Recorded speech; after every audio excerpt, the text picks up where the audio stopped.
সুপ্রভিয়াস আসসালামু আলাইকুম। মৃধা মিডিয়ার পক্ষ থেকে আপনাদের সবাইকে স্বাগতম এবং এখন স্বাস্থ্যই সকল সুখের মূল সেই বিষয়টি তুলে ধরার জন্য আপনাদের সামনে হাজির হয়েছি।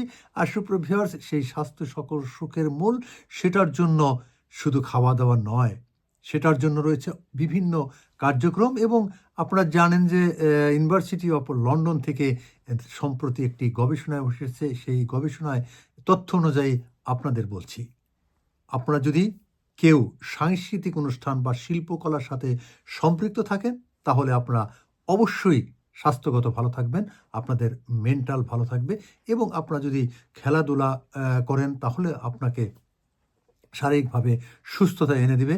এবং সেই সাথে আপনারা জানেন যারা নাটক, বাদ্যযন্ত্র, বেলি পারফর্ম করে তারা কিন্তু হতাশা থেকে তারা দূরে থাকেন এবং তাদের জীবন হয় উন্নত।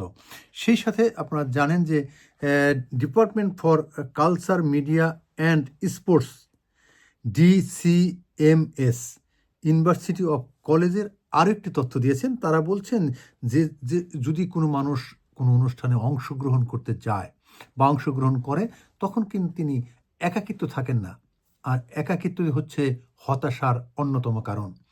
এজন্য এই গবেষণায় বলা হয়েছে, অর্থাৎ ব্রিটিশ গবেষণা। আপনারা জানেন যে ব্রিটিশ যে কোনো গবেষণা করে সেটাকে তথ্যভিত্তি গবেষণা করে এবং সেই তথ্যভিত্তি আসলে সবার জন্য খুবই উপকার।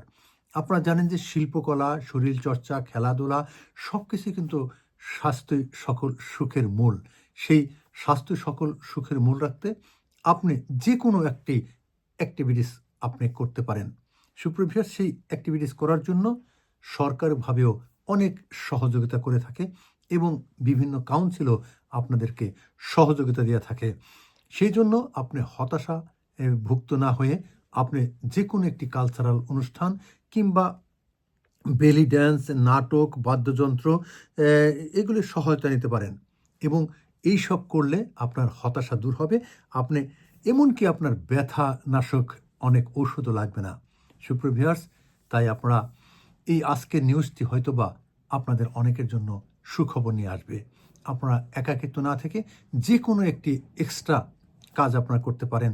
সেখানে হতে পারে নাটক, সেখানে হতে পারে বাদ্যযন্ত্র, সেখানে হতে পারে নাচ, সেখানে হতে পারে যে কোনো কালচারাল প্রোগ্রাম।